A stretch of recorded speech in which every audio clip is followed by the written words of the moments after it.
I have the pleasure of being here in sort of two capacities, although one really more than the other.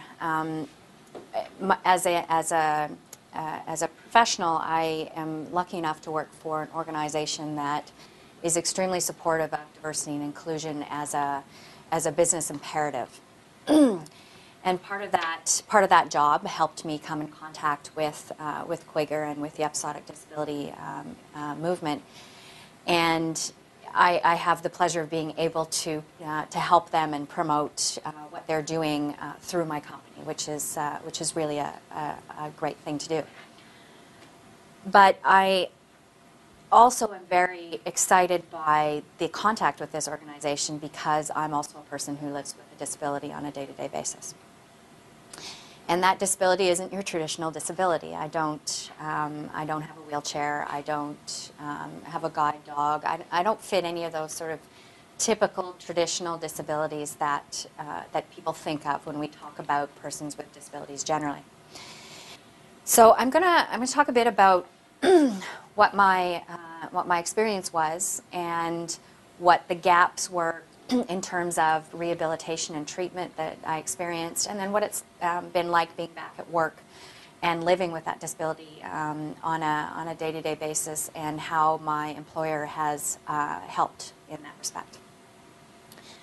So I'm 40, and when I was, I don't know what we're now. This is 2006. So 4 years ago. It's been 4 years. See, now the fact that I can't remember is a good thing. 4 years ago, I hit rock bottom in the absolute worst way you could possibly do. I literally became so dysfunctional that I was almost catatonic. Ended up in the hospital and was admitted to the psychiatric ward at Mount Sinai for 3 weeks. I'm a lawyer, I'm a professional, I'm a mother, I'm a wife, daughter, sister, you name it, and was really, at the peak of my career. To go from that high functioning to no functioning was probably the most dramatic thing I've ever gone through in my life. Damned scary, in fact. 3 weeks, it took me to become functional enough that I could get myself out of bed. I could remember to wash my face and brush my teeth, to get myself on medication, to get some kind of control over what I was doing on a day-to-day basis. And in the hospital, they have great care. If you're acutely ill and you need to be, somebody determines you need to be admitted, you get great care. There are nurses there 24 hours a day. You get a psychiatric appointment every day, so you're talking to someone who's analyzing what's going on with you. You get any kind of medication that they think is necessary. Someone cooks for you. So, it's really great care. So after 3 weeks, I was determined to be functional enough that I could be discharged and sent home. And that, in many ways, was like being dropped off a cliff. So first I hit rock bottom, and then we pulled them up a little bit, and then they sort of dropped me off a cliff because I went from 24-hour care with a specialist attending to the kinds of things I needed to absolutely no care at all. And my husband works. I don't have family in the city, and my daughter goes to school. So I was at home alone with no care whatsoever in an extremely vulnerable state. And within about 3 or 4 weeks, I was darn close to needing to be hospitalized again. In those 3 or 4 weeks, my husband was on the phone continuously trying to find anybody who had an opening for one of the psychiatrists, any kind of interim support that we could get that didn't cost an arm and a leg. And I think the only saving grace was that my mother-in-law picked up and came and literally stayed with me for 5 weeks. And I don't know that we exchanged more than about 500 words in that entire time. She just literally kept me company and kept me from doing or saying, something that was not in my best interest or my family's best interest. I had gotten again so bad just before she came that my husband had taken me to CAMH to visit one of the social workers because he didn't know what to do. And this was affecting how often he was getting to work on time. My daughter she was only 3 at the time. And he literally kind of went, you know, I need to have her admitted again, or like, I just don't know what to do. And God bless this social worker, because she bent over backwards to find somebody to, you know, evaluate my case. And she, despite her incredibly overworked schedule, fit me in for counseling on a weekly basis. And I'm lucky enough to work for an employer who has a really incredible employee assistance program. So I found another counselor through them. And between those 2 counselors, who are only giving me supportive counseling, not therapeutic counseling, so this is just trying to keep you functioning from day to day, not trying to help you get better. Between those 2, I managed for almost 9 months before I finally got into a psychiatrist and therapeutic care. In that time, I managed to work my way back into work. So it took me about 6 months. I was off completely for 3 months. And then I started with literally a couple of hours a week. And I worked my way up little by little, trying to get back to work. My colleagues and my boss were extraordinary. They were very clear that I should only come back if I felt I was well enough to be there, and that I could take on whatever work I felt I was capable of doing. So after 6 months, I was actually back full-time at work, but I still didn't have therapeutic care. That only came a couple of months later. Once I got into therapeutic care, my ability to function on a day-to-day basis got significantly better very quickly. If I had had that when I left the hospital, I probably would have been back at work in a couple of months. So big, big, big difference in terms of your productivity and your ability to function and your contribution to the workforce and to your family and your community when there's that kind of gap in access to care. So I've been back at work, like I said, for 4 years. I have moved from, I was working in the legal department at the bank, and I'm now in corporate HR, and I have the pleasure of managing the diversity and inclusion portfolio at Scotiabank, which is a real melding of sort of my personal experience, not only through this, but you know, my previous work experience and the issue. And what I promised myself when I was listening to my husband argue on the phone with numerous people about where he could get access to care, I thought, when I'm better, I have to speak out about this, because God help somebody who goes through this and doesn't have a husband like I do, doesn't have a mother-in-law who can pick up and come, doesn't have some social worker who bends over backwards like she did, doesn't have an employer who has a great employee benefits program, doesn't have an employer who really, or a boss who really, you know, understood and went the distance for me. I had all those factors, and I still had a poor experience and a difficult experience. I can't imagine what it'd be like to not have any of that. And I've seen that happen with a number of the employees at Scotiabank who are living alone. They don't have, you know, an advocate, a family advocate who can help them. And episodic disabilities in particular are really difficult it's hard to advocate for yourself, because the periods of unwellness or illness really take a toll on your ability to be an assertive person in the medical organization. And in this healthcare system, you have to be assertive and you have to be an advocate. So if you don't have someone doing that for you, you're already at a disadvantage. So I've now been living with, I have major depression and general anxiety, and it's unpredictable. That's more than anything is the key to it. I can make it less unpredictable the more I understand what kinds of things make it difficult for me to function, or what kinds of things will trigger an episode, so to speak. But I don't have full control over that, never will, and that's a really hard thing to accept when you're used to having control over your life and what you do and say. You know, the old immortal 22-year-old vision of the world that, you know, everything, you can live and die and do whatever you want to without a lot of consequence. When you live with an episodic disability, everything you do affects whether or not you are likely to have an episode or not. What you eat, how much sleep you get in particular, whether there are family stressors, whether you have no family to rely on at all, How good is your friend and professional network? What's your access to care? Is there appropriate medication that will help manage your particular disability? And not just one that you can take forever, but they keep coming up with new things, and when you change medication, that's a whole other issue. So to the extent that I have some kind of control on all of those issues, I manage fairly well at work. And probably the last year has been the best that I've managed so far, because I haven't had any extended periods where I've needed to be off.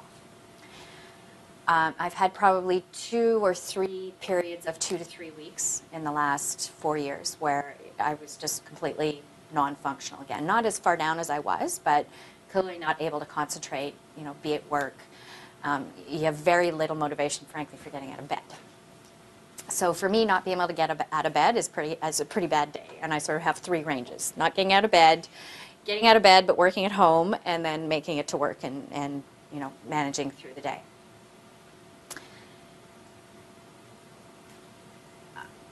I can't imagine what it would have been like trying to to keep my job, honestly, if I hadn't had the boss I did and the employer I do.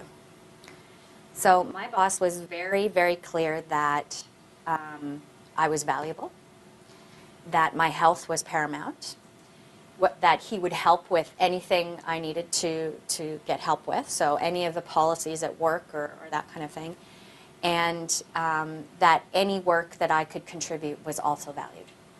So there wasn't a volume issue or a time issue or any of that kind of thing, and that just gave me so much encouragement to do my best to help myself get rehabilitated. I've now changed bosses.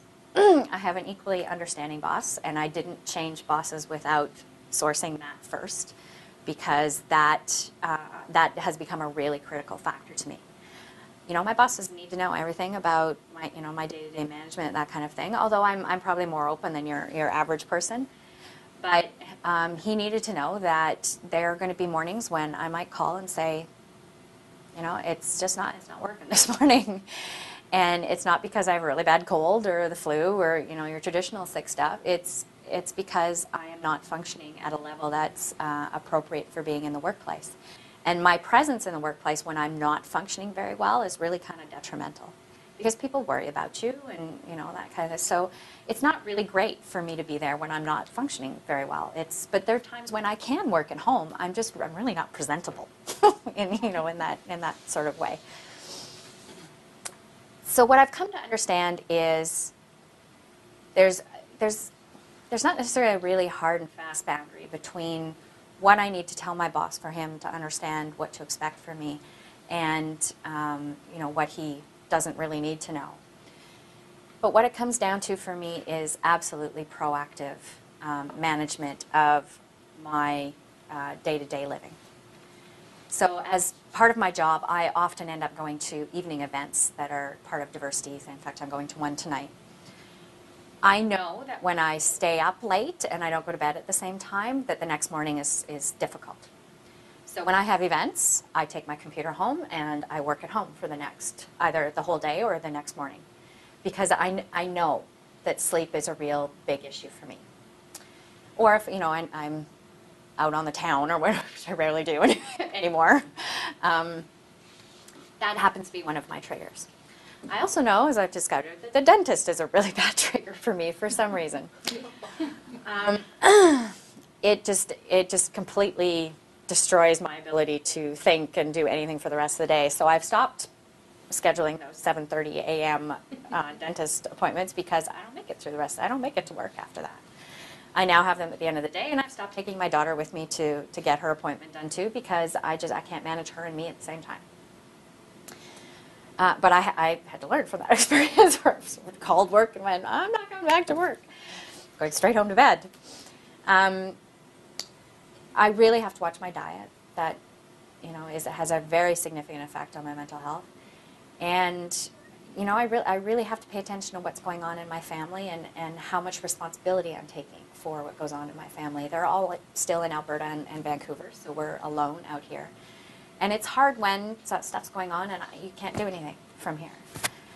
and that really affects how I perceive things and, you know, my general functioning. I'm one of those people who has both a physical issue and an emotional sort of depressive behavior issue. So part of what we figured out is that I will probably have to take medication for the rest of my life, and that I've been living with this disability probably since I was about 8 years old. And I've gone through, I can identify episodes now as I look back through my life. And I manage them because I didn't know, I just figured that was normal up and down. Turns out it's really not. And I had gone through enough of those episodes, and there were so many triggers and difficult things going on in my life at the time that it put me over the edge completely.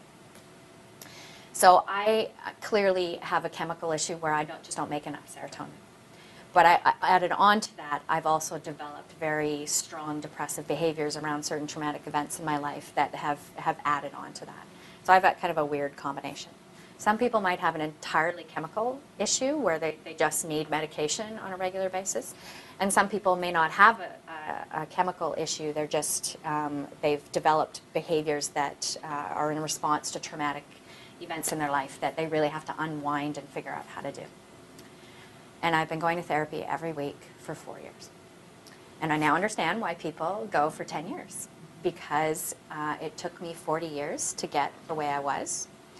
And 4 years is a drop in the bucket when it comes to unwinding all of those coping mechanisms that weren't working and developing new coping mechanisms that I can use in the workplace. So if there are two things I were going to leave you with, one would be, I think the one thing I hate more than anything is when someone says, oh, you suffer from depression. I don't suffer, I live with it. Every once in a while I have a day when I'm suffering, yeah, but I'm not a victim in this. I have proactive management of my disability, and it is not what defines me. The second thing is, when you have somebody in your workplace who lives with an episodic disability, and everything that Martina said about the traditional view of disability and how all of the different factors that can affect someone's participation in work and life, two of the things that I think are really important from an employer perspective to understand is that if you have an employee with an episodic disability, you have to understand that no matter how much control they try to have over their life and how that affects them, they don't have control over two things. They don't have control necessarily over access to care. So you may have somebody in your workplace who desperately wants to get better, is ready for rehabilitation, but cannot get those services. That, more than anything, is what makes me want to be an advocate, because I just think that's unacceptable in so many ways. So you may have someone who is struggling to get access to care and still trying to come to work. And then the whole other side of that is whether or not they could be off work and still have an income. So they might be a sole breadwinner. They might be a dual income earner, but they need both incomes.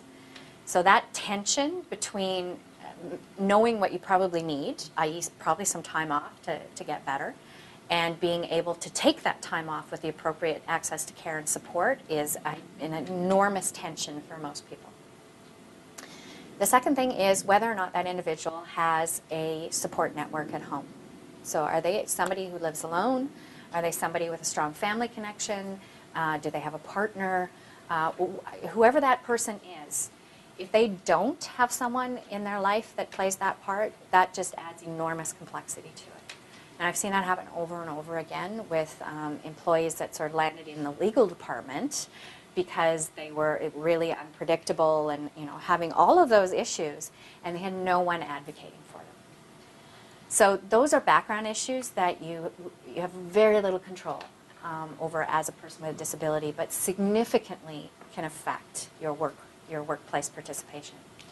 So it's not necessarily something that you can do anything about as an employer, but you can understand that those are factors that this individual doesn't have control over, and it is what it is. It's not going to get any better until they either get access to care, access to medication, or that kind of thing. That's pretty much all I had to say. Are we going to wait for questions afterwards? Or? Are there any burning questions at the moment, or otherwise we can move on? Yes, sir. Just, I think you maybe touched on it, but presumably we also have to be very conscious of those who are the support network, because particularly given difficulty in getting access to care, often that support network is having to take time off of work. Oh, yeah. In order to support. Extremely good point. It's a team situation. Well, I'll tell you what happened to my husband. The company he was working at, who happened to be an HR company, which is very ironic.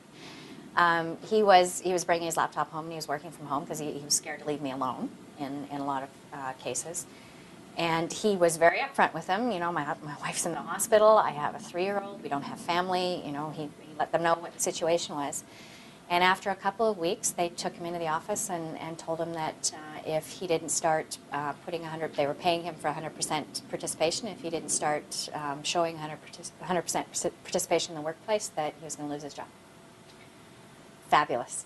Just what he needed to hear when his wife was as ill as she was, and a 3-year-old who needed him and was, thought it was her fault that mommy was in hospital. That's just ridiculous. So, at the bank, often we have people who are both working at the bank. So we take care to, do we have a partner in the bank? And, do we need to pay attention to both of those hiring managers so they make sure that they're, they understand they have a spouse who's in difficulties.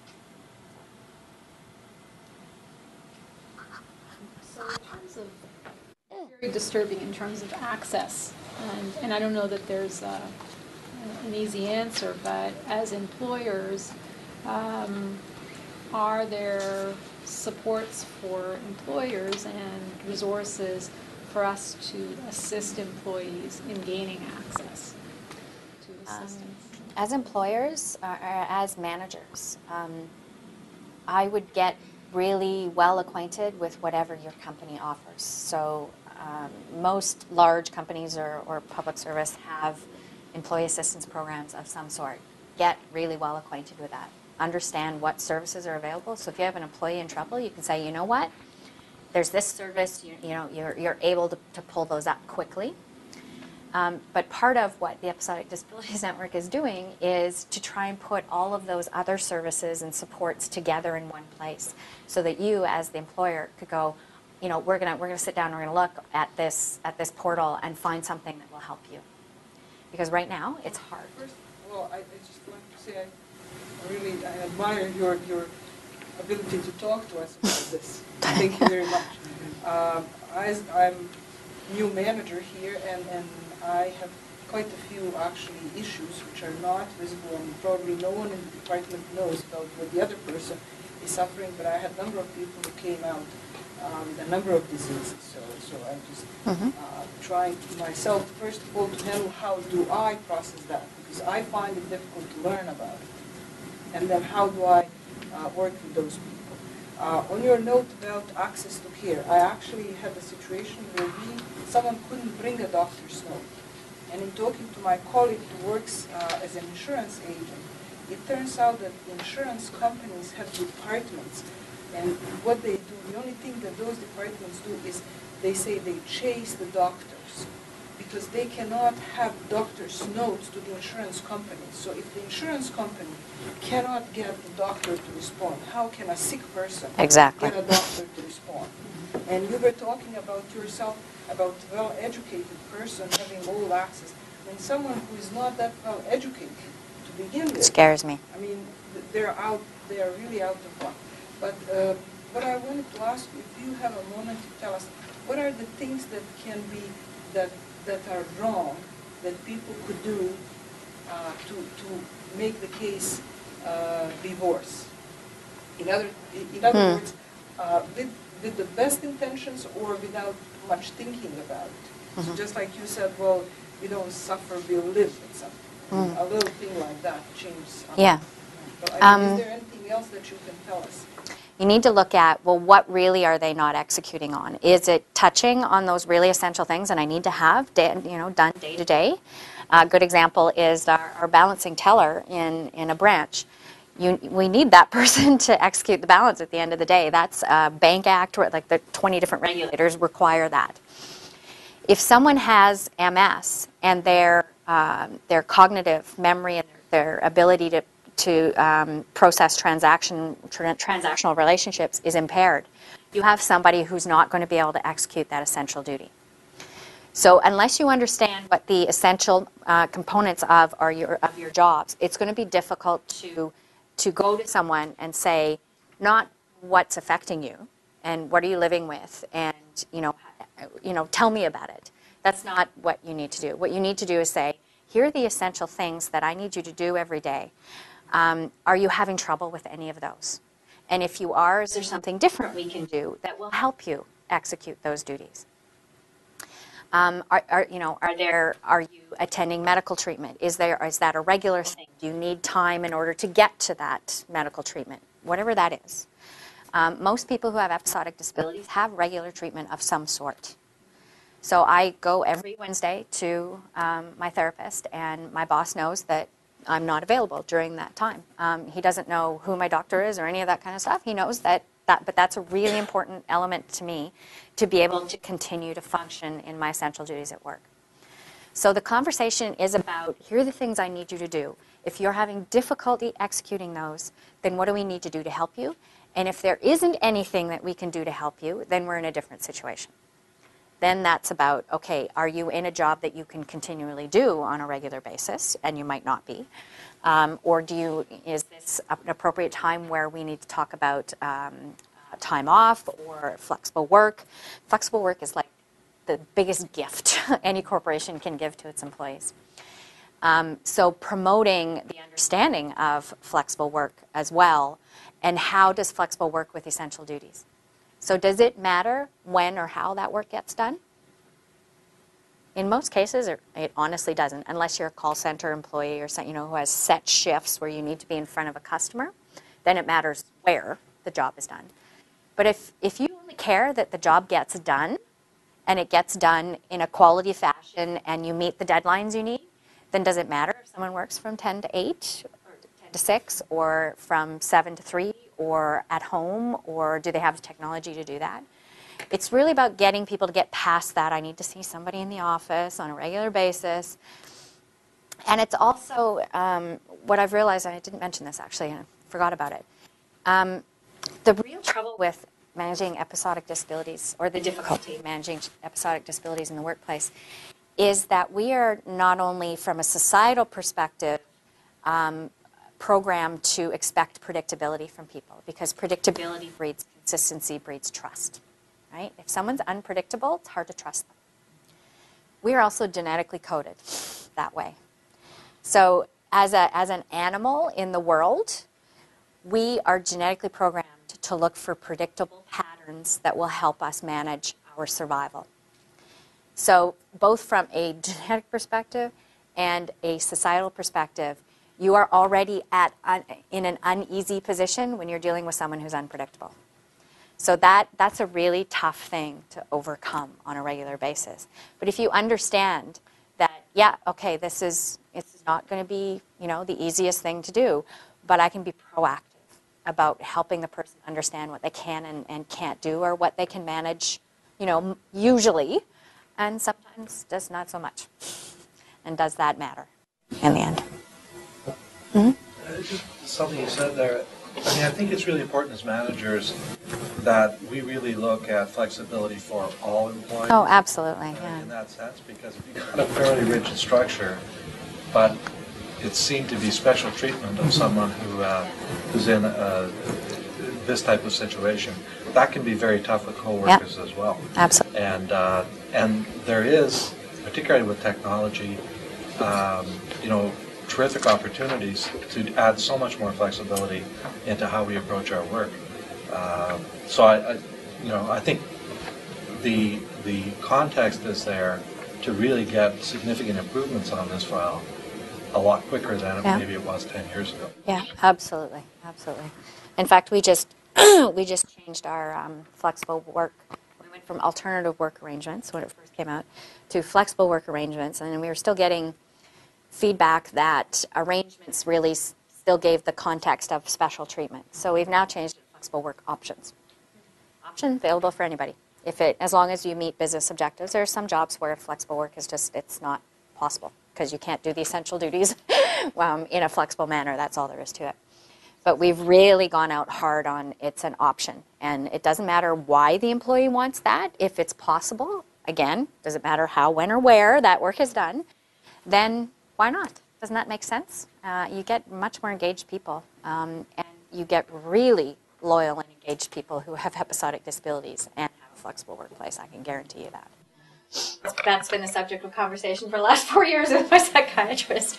So the question was there anything that I could have done differently before I hit rock bottom? Absolutely. I think there are numerous things when I think about the way I was managing my life. I overcommitted myself. I expected myself to be the perfect wife, the perfect mother, the perfect employee, the perfect and that's just an unacceptable standard. It's not attainable. So I've backed off of that. I know, I have much better view about what I'm capable of and what I'm capable of committing to. And I was only capable of committing to do this kind of thing in the last 6 months. So it took me 3.5 years to get there. What I did have a chat with my colleagues and my employer about was that I had a couple of episodes at work previous to this where I sort of fallen apart and then got myself back together. And when you work in a high pressure environment, that happens. Some people you have a bad day. But I had a couple that were really similar, and so I had a chat with my colleagues and said, we have to look out for each other because we are all running at full tilt, and we don't always stop to take care of ourselves. And we need to pay more attention to each other. And all of them recognized that, when that happened and when that happened, that was awfully similar. And so we sort of agreed that, we're going to keep an eye out on each other. And if we see somebody responding that way, it's like, okay, is this just a bad day? Or what else is going on in your life? Because there isn't balance there. And balance isn't 50-50. It's about what balance amongst all the things in your life that you do makes sense for you in the circumstances. And some people have bigger capacity than others. What they always say, if you want something done, give it to a busy person. I was that person. I'm no longer that person. And I do that deliberately because I refuse to surrender my mental health to that extreme again. And I just will not go there. So I think coworkers are, and sometimes more than the managers, because managers are a particular level. You don't necessarily see what's going on a day-to-day basis. But your coworkers are really critical people because they see you often, sometimes more than your family does. So they know what the ups and downs are. And if you're looking out for each other, it doesn't have to be, what's wrong. It's not about what's wrong. It's what's going on. Like, did something happen? Did you just not sleep? Like, what's going on that, you're responding in this way that doesn't really make sense, because I know you well enough to know that that's not usual response for you. So I think that that really stood out for me, and my husband was just too deep into it to be able to, to see that. The things that I could do differently really have to do with, up here, how you perceive yourself and how I balanced my life. My life was not balanced at all. So. Thank you. Could you comment or share on some strategies how you can engage your coworkers? Because I think you raised some really excellent points, but for those, because there are privacy concerns, for those who might have the perception, that you're not fulfilling your duties and that they may be having to pick up, when they've got a lot on their plate, how you can have a healthy, productive workplace when there are perceptions, as Don said, there could be some special treatment, for example. So what are some of the strategies that you have found to be helpful to engage the co-workers to have a really productive workplace? Actually, I think that's an awfully good segue into what Melissa's talking about. So thank you. I will pass it over to her.